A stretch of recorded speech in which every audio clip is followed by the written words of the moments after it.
May 2, 1982, a little before 4 o'clock in the afternoon, the South Atlantic, roughly 250 miles off the coast of Argentina, in water more than a mile deep and cold enough to kill a man in minutes, a cruiser is dying. She is nearly 600 feet of grey steel laid down before the Second World War, and she is going down by the bow with a heavy list to port, her decks already tilting toward the sea. On her bridge, a naval officer named Hector Bonzo is giving the order no captain ever wants to give. He is telling more than 1,000 men to abandon ship.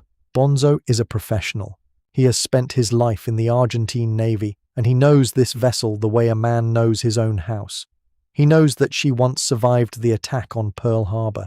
He knows that under another flag and another name she fought her way across the whole width of the Pacific and came home with battle honors. He knows she is old and slow and that her guns cannot reach far. What he does not know in this moment is what has just killed her. There has been no aircraft overhead, there has been no warning shot, there has been no ship on the horizon and no shape in the sky. 2 explosions came out of the water itself, one forward and one aft, and the second of them tore the heart out of his ship in a single second. The lights are gone, the pumps are dead, the radios cannot transmit a word. His men are climbing into life rafts in a rising sea, and somewhere beneath him, already turning away into the dark, is a thing he never saw and never heard and will never see. Hold on that for a moment, because this is not really a story about a ship. Ships were sunk in their thousands in the century that produced this one. This is a story about the thing that killed her. It is a story about the strangest weapon of the modern age, a machine so powerful and so costly that it was built, in a sense, never to be used at all. It is a story about what happened on the one single occasion when one of these machines actually did the thing it was designed to do. And it is a story about a paradox that sits at the very center of that afternoon, a paradox that historians and sailors have been turning over ever since. The most advanced warship of the Cold War made its one and only kill with a torpedo designed in the 1920s. The future reached back half a century and borrowed a weapon from the past. This is the story of HMS Conqueror, of the cruiser called the General Belgrano, and of how a nuclear submarine came to do something that, in the entire history of nuclear submarines, only one of them had ever done. To understand why that is remarkable, you have to understand what a nuclear submarine actually was and what it was for. And to understand that, you have to set aside the ship and the torpedo for a moment and look at the whole strange world that produced them. When the first nuclear-powered submarines went to sea in the 1950s, they changed war at sea more completely than anything since the aircraft carrier. A conventional submarine, the kind that fought both world wars, ran on diesel engines on the surface and on battery power beneath the waves. It could stay under for a day at most before it had to come up, run its engines, breathe the air, and recharge. It was, for most of its life, a surface ship that could duck. A nuclear submarine was something entirely different. Its reactor needed no air at all. It split atoms to make heat, and the heat made steam, and the steam turned the turbines that drove the boat and the generators that powered it. From the sea around it, it made its own oxygen and its own fresh water. It could stay submerged for weeks, for months, limited only by the food in its stores and the endurance of the human beings inside it. It could cross an ocean underwater at the speed of a fast surface ship and never once show itself. It was, for the first time in history, a true submarine, a vessel that belonged to the deep and almost never had to leave it. HMS Conqueror was one of these. She was a fleet submarine, what the Royal Navy called an SSN, the third and last boat of the Churchill class, and she was built at the Camel Laird Yard at Birkenhead on the River Mersey. She was commissioned into the fleet in November of 1971. She was some 285 feet long, displacing around 4,900 tons beneath the surface, driven by a single shaft turned by her nuclear reactor, and she could run submerged at around 28 knots for as long as her crew could stand it. She carried a company of just over 100 officers and ratings. And forward, in her bow, she had 6 torpedo tubes, 21 inches across, the standard heavy caliber of the age. She was, in every sense, a machine of the Cold War, designed and built and manned for a very particular kind of conflict, a conflict that, as it happened, never came. Because these boats were built for one overriding purpose, and it was a purpose shaped entirely by the long standoff between the great powers. There were 2 great families of them. The first carried ballistic missiles, the ultimate weapons of the age, hidden beneath the sea so that no enemy could ever find and destroy them in a surprise first strike. These were the boats that held the balance of terror in place, the silent guarantee that any nation which began a nuclear war would itself be wiped out in return. They were designed to hide, to wait, and above all, never to fire, because the day they fired was the day the world ended. The second family were the hunters. Their task was to find and follow the enemy's submarines, to track the missile boats of the other side through the deep ocean, and to guard their own fleets from attack beneath the waves. Conqueror belonged to this second family. She was a hunter of other submarines, a shadow in the deep, and her natural prey was not an old cruiser, but the nuclear boats of a rival superpower. Now here is the thing that makes the whole story possible, and it is the closed and confident logic of that entire world. Everyone understood what these boats were for. They were instruments of a war that could not actually be fought, because to fight it fully was to end civilization. Their power was the power of the threat. A nuclear submarine mattered in peacetime by existing, by lurking somewhere unknown, by making an enemy admiral lie awake wondering where it was. The idea that one of them would ever actually creep up on an enemy warship in a real shooting war and put torpedoes into her and send her to the bottom with hundreds of men aboard, that idea belonged almost to fantasy. The great navies built hundreds of these vessels across the decades and spent unimaginable sums upon them, and in all that time, through crisis after crisis, not one of them ever sank an enemy ship.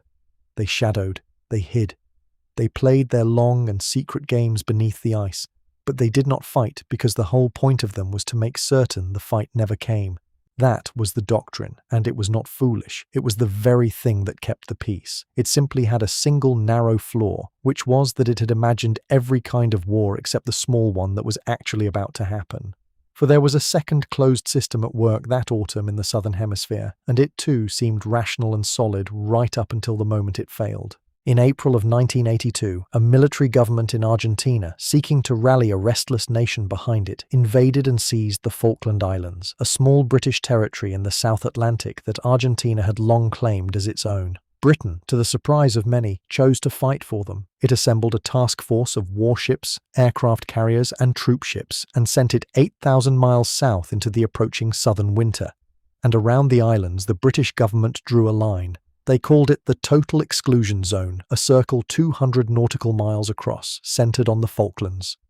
Inside that circle, they announced any Argentine ship or aircraft could be attacked without further warning. The purpose of the line was partly military and partly a signal to the world, a way of showing that Britain was fighting a limited war for a limited aim.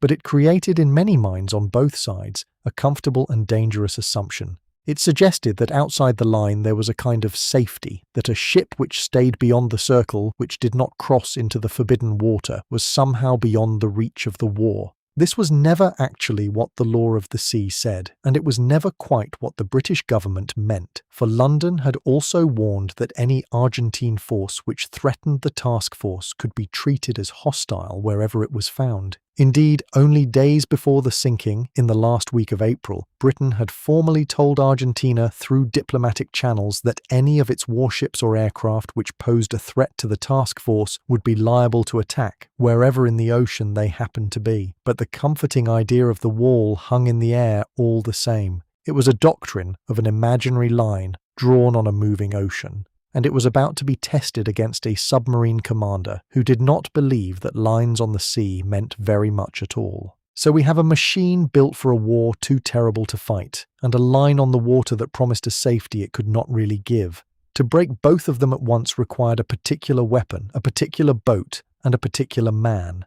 And the weapon, when you look closely at it, is the strangest part of the whole affair. Down in the torpedo compartment of a nuclear submarine in 1982, you would have found the future of war at sea. The Royal Navy's newest underwater weapon was the Mark 24, a wire-guided homing torpedo known as the Tigerfish. On paper, it was a marvel. It did not simply run in a straight line toward where the target used to be. It listened. It steered. A thin wire unspooled behind it as it ran, connecting it back to the submarine so that the crew could guide it toward the enemy and let its own sonar take over for the final approach.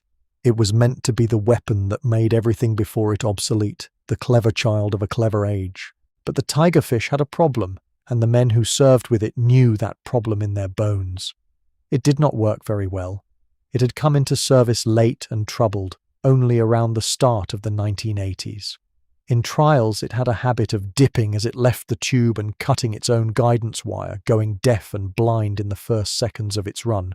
Both of its early versions had actually failed the Navy's own acceptance trials at the end of the 1970s, and they had been issued to the fleet in spite of that because there was nothing else ready to take their place. This was not a rumour. It was a known and grim fact of life in the submarine service.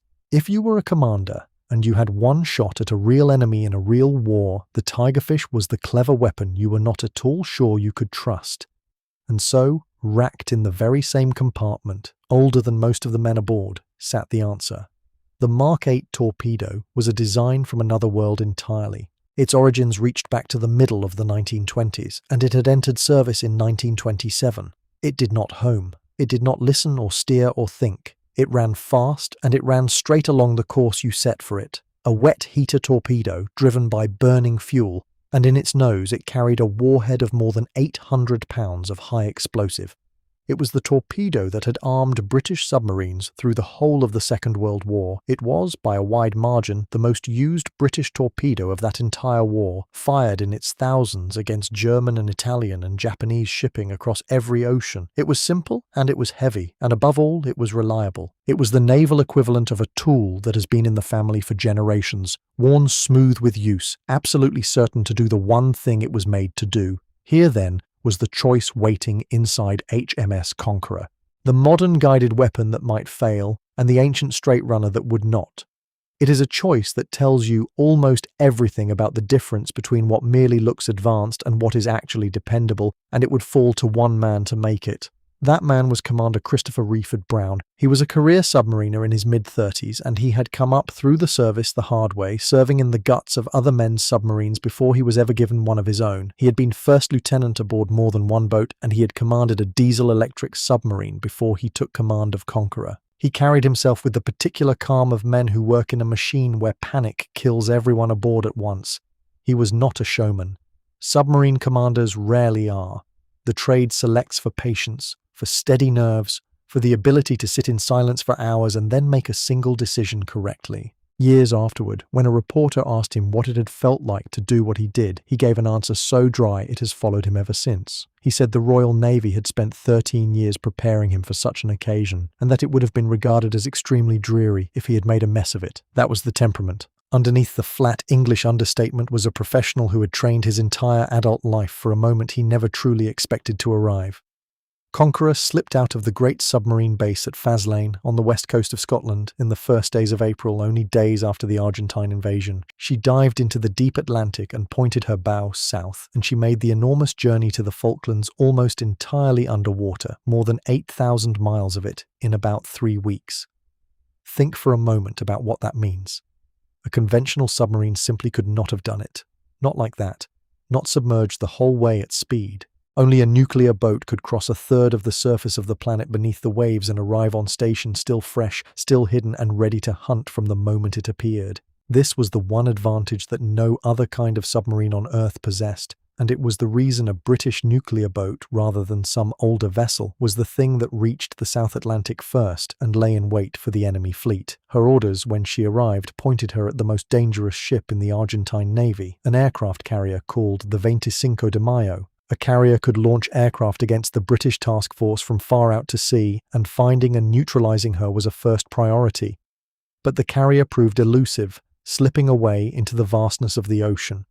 And then, at the end of April, Conqueror's sonar found something else. To the south of the Falklands, moving through the cold and empty water, was a cruiser with 2 escorting destroyers. It was the General Belgrano and her group. Conqueror had first detected them on the 30th of April, and she had closed in, and by the 1st of May she had them firmly in her grip. And then she did the thing that only a nuclear submarine could do. She followed. She hung behind that group hour after hour, unseen and unheard, matching their turns and their zigzags for more than a day and a night, well over 30 hours in all. No diesel boat on Earth could have kept that up. It would have had to surface to charge its batteries, and it would have fallen hopelessly behind. Conqueror simply stayed, a patient shadow in the deep, waiting for a decision that had not yet been made by men in warm rooms thousands of miles away. Holding that contact was itself a feat of nerve and skill.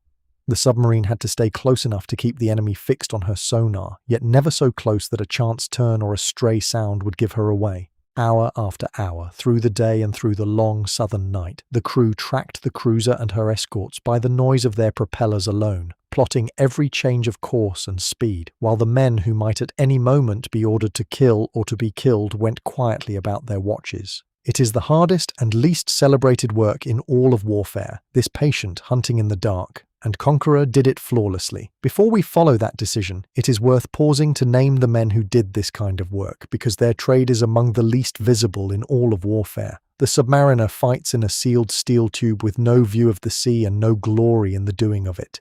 Just over 100 men were aboard Conqueror, living in cramped compartments, breathing recycled air, sleeping in narrow bunks beside the very torpedoes they might one day fire.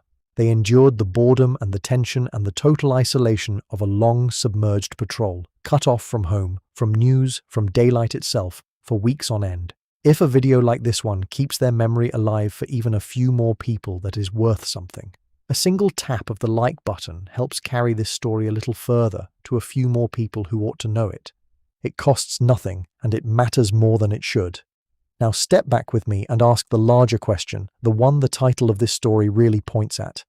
Why is it that in the whole history of nuclear submarines, stretching across more than 70 years and involving the navies of many nations, only one of them had ever sunk an enemy ship in combat? Hundreds of these vessels have prowled the oceans. They are, ship for ship, among the most formidable war machines ever built by human hands. And yet almost none of them has ever fired a weapon at an enemy in anger. The answer is the deeper system beneath this entire story, and it is the thing that makes that afternoon in May so singular. The reason is that the nuclear submarine was born into a world where the wars it was built to fight could not be fought.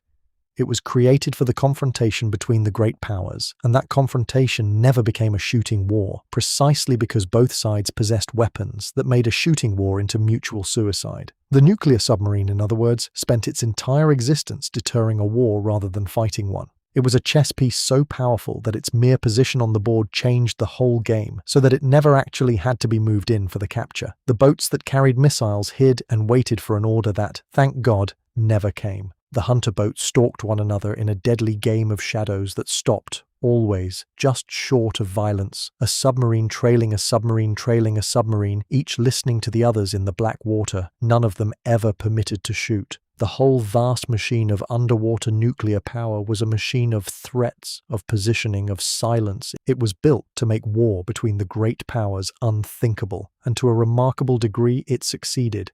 Now and then that game of shadows turned dangerous in its own right. Rival submarines, feeling their way blind through the same dark water, sometimes drew so close that they actually collided, steel grinding against steel far below the surface, and still not one shot was ever fired. That was the discipline of the whole thing. Between them, the great navies built and ran many dozens of these vessels across 40 years of tension, and through every confrontation and every alarm, not one of them loosed a torpedo at an enemy. They were built to threaten and to listen and to watch, not to kill, and the men who commanded them kept to that unspoken rule for a generation. And that is exactly why the sinking of the General Belgrano is such an extraordinary event. It is the one time the theoretical became real. It is the single occasion on which one of these silent, deterring, world-ending machines was pointed at an actual enemy in an actual war, in a conflict small enough and conventional enough to permit it, and simply told to sink a ship.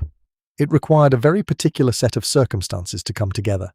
It required a war between a power that owned nuclear submarines and a nation that had no way to answer them beneath the sea. It required a conflict fought with ordinary weapons over a limited aim far from the frozen standoff of the great powers where any shot might have led to the end of everything. The Falklands War was exactly that rare thing.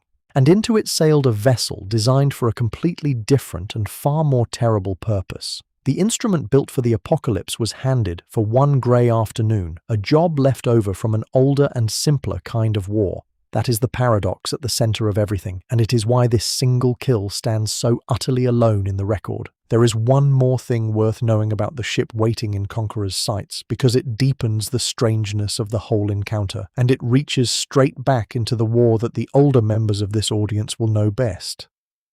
The General Belgrano was not built in Argentina, and she had not always carried that name.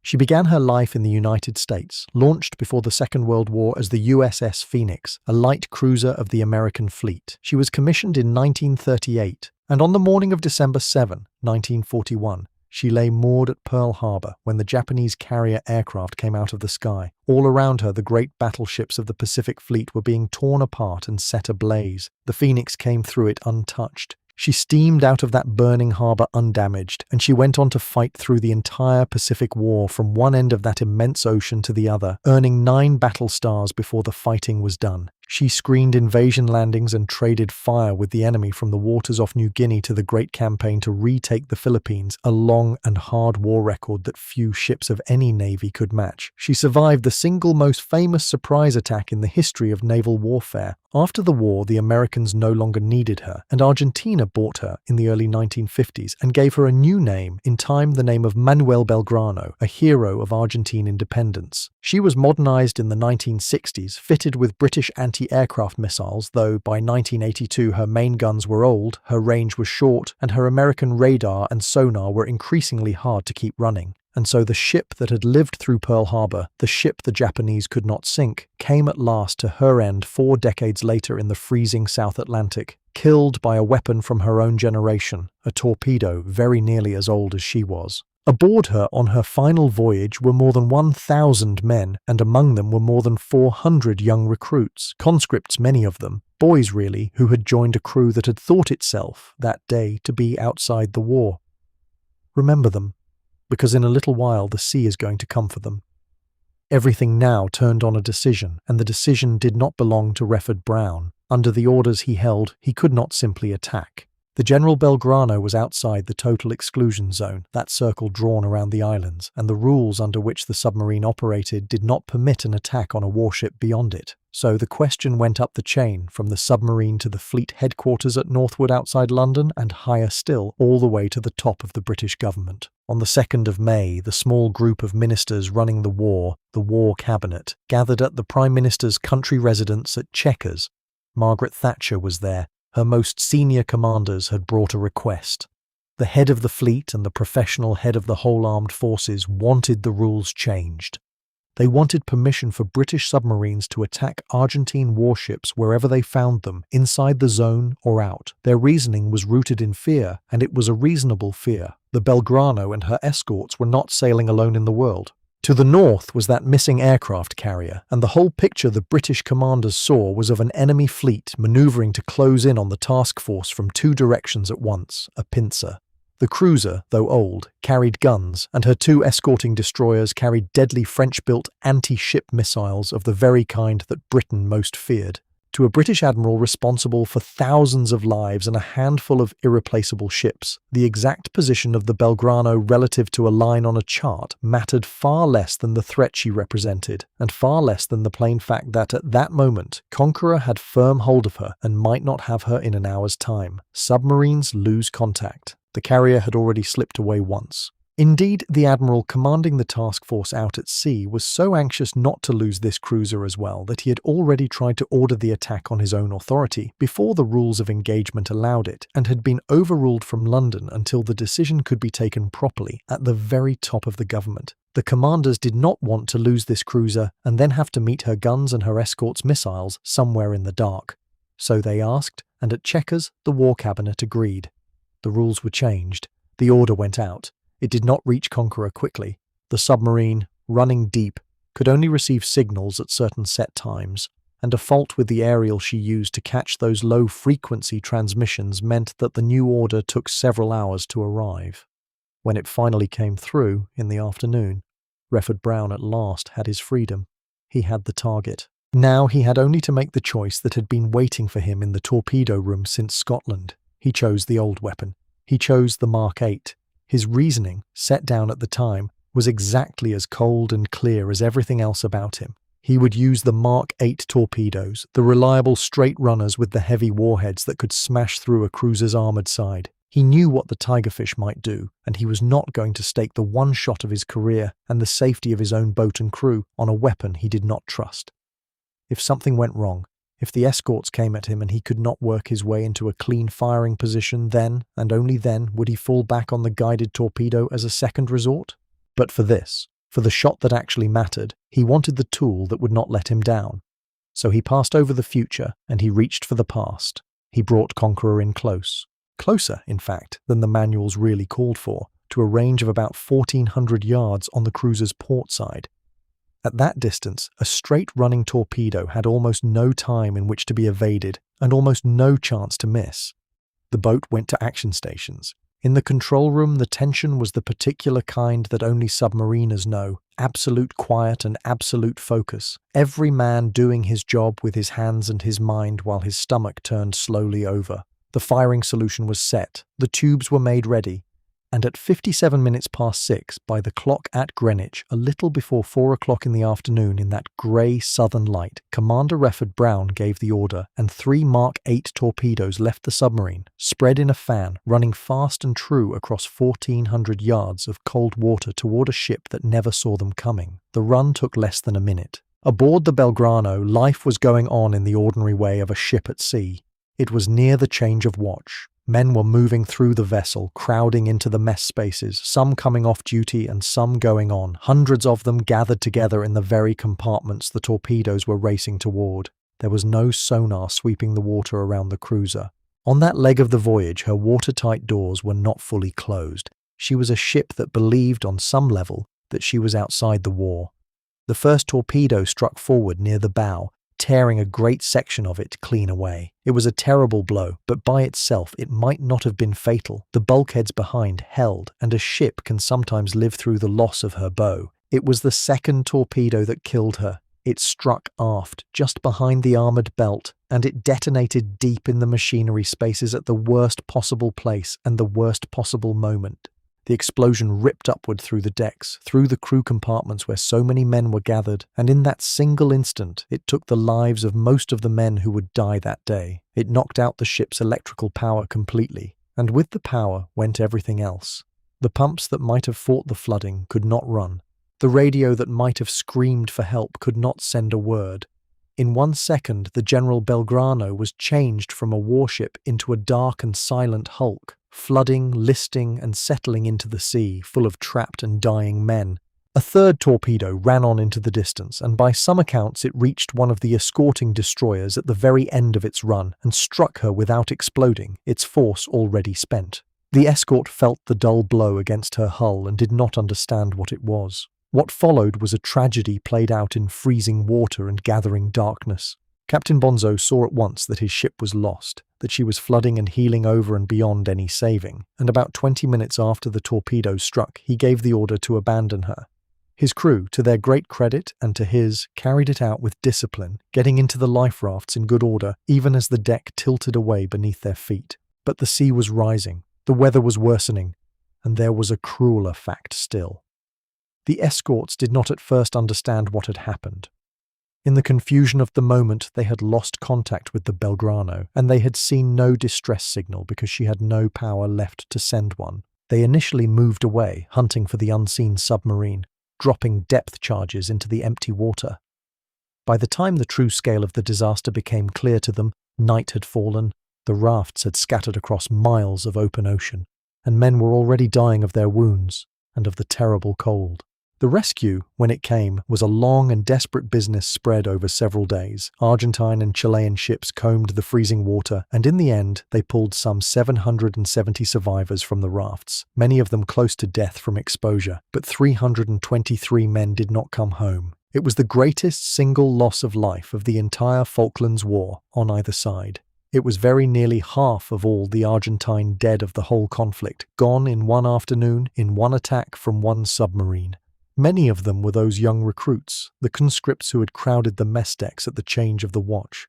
The ship that had outlived Pearl Harbor took most of her dead down with her at the last, Now the story circles back to the man on the bridge, to Hector Bonzo, because his own verdict on what happened to him is one of the most remarkable things in this entire history, and it comes from the losing side. In the years that followed, the sinking of the Belgrano became one of the most bitterly argued events of the whole war. There were those, particularly in Britain, who called it something close to murder, who pointed to the exclusion zone and to the cruiser's course and said that an old ship sailing away from the battle had been slaughtered without need. And you might well expect the captain of that ship, the man who lost 323 of his own crew, to be the loudest voice among such accusers. He was not. Again and again, for the rest of his life, Hector Bonzo insisted that the attack had been legitimate. He rejected outright the idea that it was a war crime. He called it, in the plainest words, an act of war, and a lawful one, however deeply he grieved for his men. He pointed out that his ship had been at sea as part of a naval operation directed against the British fleet, that the particular direction her bow happened to be pointing at any given minute was irrelevant to that fact, that a warship at war remains a warship at war whichever way she is steering. There is a kind of terrible integrity in that, a professional's refusal to shelter behind an easier story. The man with the most cause of anyone to cry foul looked at what had been done to him and to his crew, and he called it, simply, war. And Bonzo was right about the thing that mattered most in cold military terms, which is that the sinking worked. Its effect on the war was immediate, and it was total, and it was permanent. The Argentine Navy had come out to fight, and in a single afternoon it learned exactly what it was facing beneath the waves. Somewhere out there in the deep was a British nuclear submarine that could find them, follow them for a day and a night without ever being seen, and destroy them at a time of its own choosing, and there was nothing whatsoever they could do about it. They had no weapon that could reliably find it, and no way to escape its speed. And so the entire Argentine surface fleet turned around and went home. The aircraft carrier, the great prize Conqueror, had been sent to hunt in the first place, retreated to the shallow coastal waters near the mainland, and stayed there. The cruisers and the destroyers followed her in. For the rest of the war, the Argentine Navy, one of the more powerful fleets in all of South America, barely ventured out again. It had been driven from the ocean not by a great battle, but by a single torpedo attack, and the awful knowledge of what that attack meant. British submarines had made the open sea their own, and the surface of the South Atlantic belonged, from that afternoon onward, to the task force. As the Prime Minister herself later put it, after the loss of the Belgrano, the Argentine Navy, and above all its carrier, went back to port and stayed there and posed no serious threat to the success of the task force again. That is the strategic verdict, and it is why hard-headed naval officers even now regard the sinking as one of the most decisive single actions of the entire war.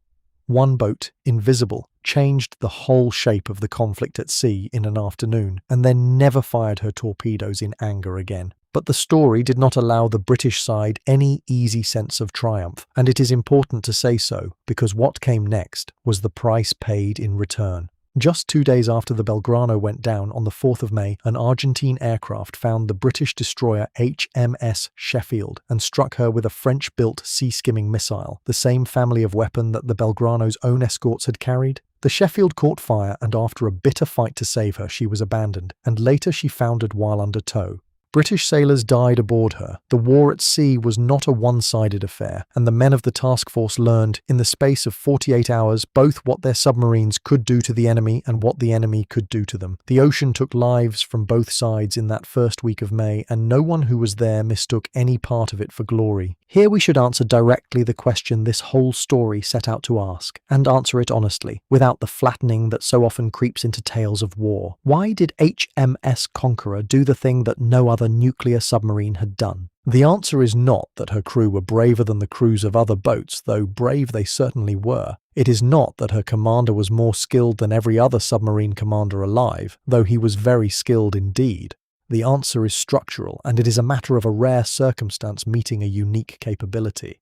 The nuclear submarine was the supreme predator of a war that was never fought, and it spent its whole life in a silence that was the very measure of its success. Conqueror sank the Belgrano because, for once, history opened a narrow door. A real war came, small enough and conventional enough to be fought with these weapons rather than ended by them, between a power that owned such a boat and an enemy that could not counter it. Through that door walked a machine built for the end of the world, carrying a job left over from an older war, and it did that job with a torpedo older than the men who fired it. That is the whole of it. Not destiny, and not some national superiority, but a rare and specific alignment of circumstance, of capability, and of one man's cold and careful choice. And the cost of it fell, as the cost of war so often does, most heavily on the young and the unlucky. The 323 men who died in that cold water were not the architects of the war. Many were conscripts who had no say in the invasion of the islands and no private quarrel with Britain. They were sailors doing their duty aboard an old ship, and the sea took them in the dark before help could reach them. This part of the story is not to be dressed up, nor should it be. The submarine did what submarines are built to do, and it did it superbly, and the result was that hundreds of young men drowned or burned or froze far from home. Both of those things are true at the very same time, and any account that leaves out either one is not telling you the truth of it. There is a great deal more to the argument that raged in Britain for years afterward, because it says something about how a nation deals with the hard things done in its name. The sinking became a political battlefield that outlasted the war itself by more than a decade. A newspaper greeted the first news of it with a single triumphant word splashed across its front page. A headline that many found grotesque once the true scale of the death became known.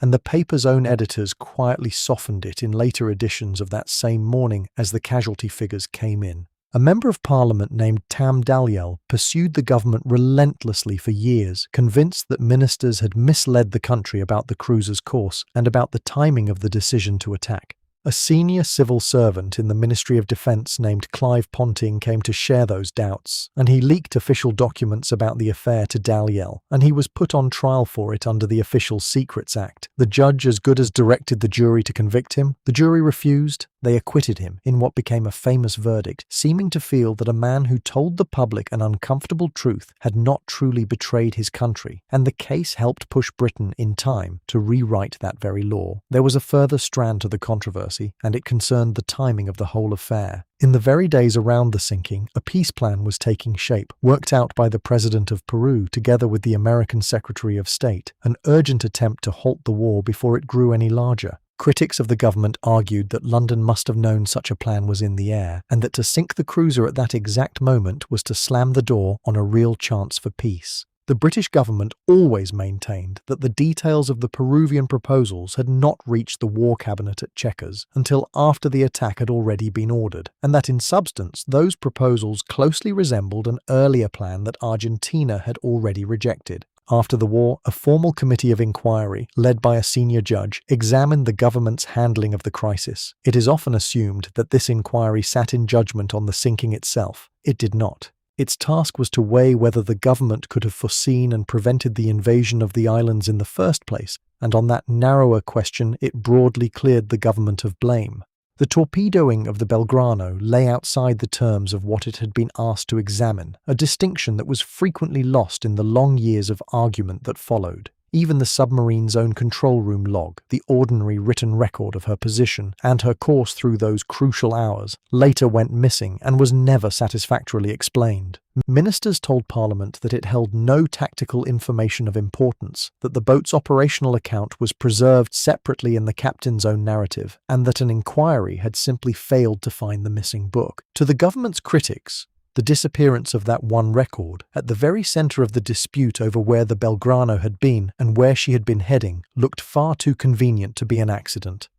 The allegations were denied, the log was never found. And so a small green book of navigational entries became, improbably, part of the long argument a democracy was having with itself about the meaning of what it had done. It is worth being just as plain about the things that remain genuinely uncertain, rather than pretending to a precision that the record does not support. The exact course the Belgrano was steering in her final minutes, the precise speed she was making through the water, the exact hour at which Conqueror first laid eyes upon her, these details have been disputed for decades, and the accounts do not perfectly agree. What is not in dispute is the shape of the thing. A nuclear submarine tracked an enemy cruiser for more than a day, received an order sanctioned at the highest level of the government, chose an old and reliable weapon over a new and doubtful one, and sank her with the loss of 323 lives, and by doing so drove an entire navy from the sea for the rest of the war. The uncertainties live out in the margins. The center of the story is solid rock. Conqueror herself came home to a strange and old-fashioned kind of honor. When she returned to Faslane that summer, she flew the Jolly Roger, the black flag that British submarines had traditionally hoisted after a successful patrol during the Second World War, a custom reaching straight back to the very boats that had first carried the Mark 8 torpedo into action a generation before. It was the first time a Royal Navy submarine had flown that flag in decades.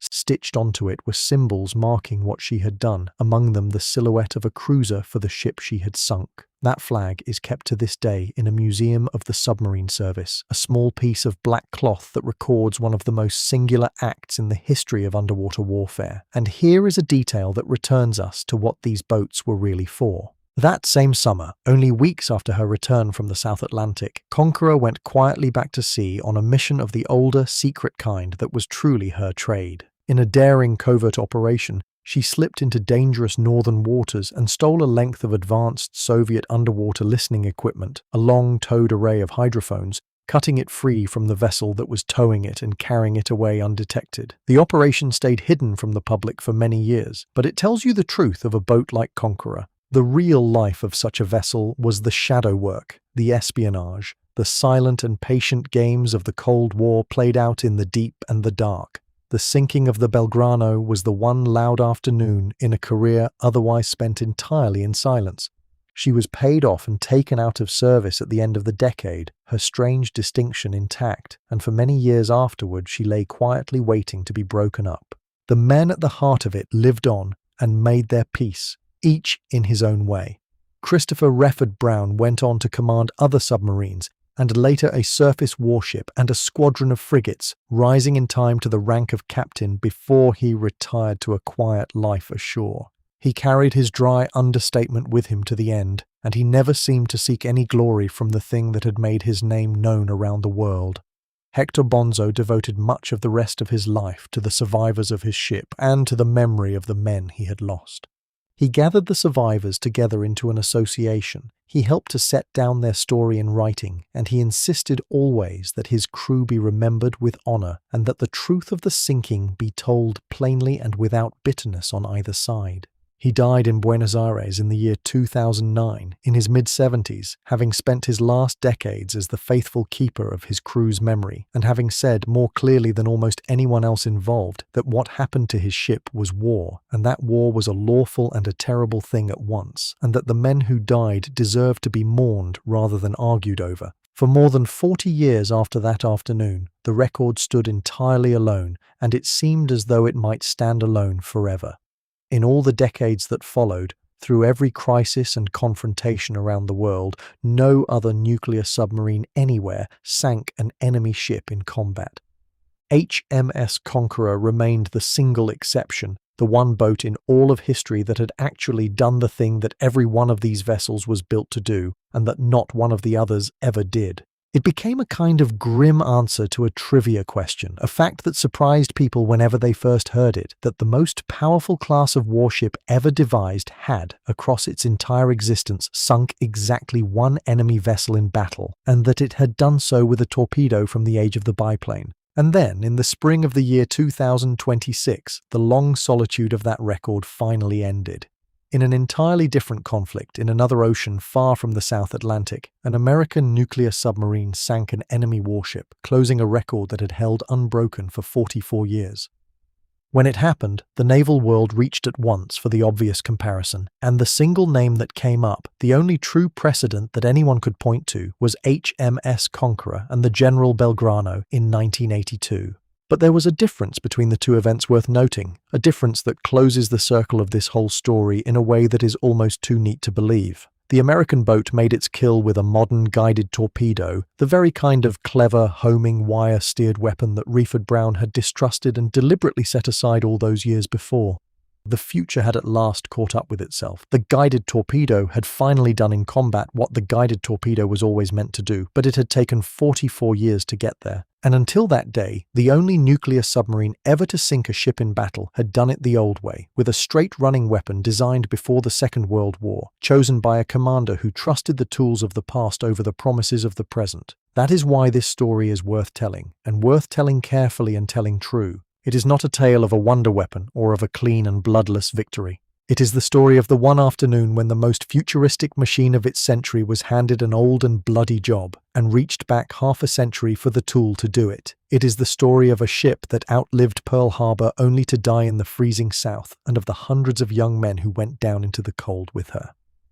It is the story of a commander so calm that he called the defining act of his entire life a simple matter of not making a mess of things, and of an enemy captain so honest that he called his own catastrophe a lawful act of war. And it is the story of a record that stood silent and singular for 44 long years, a quiet monument to the strangest truth of the nuclear age, which is that the most powerful underwater weapons ever built by human beings almost never fought at all. The men who died in that water, on both sides of that short and bitter war, deserve not to vanish from our memory. If your father or your grandfather served in the Royal Navy Submarine Service, in the surface ships of the task force, or in the yards and design offices that built these extraordinary and terrible machines, then their name and their ship belong in the comments below, where others who come here can find them and remember them too.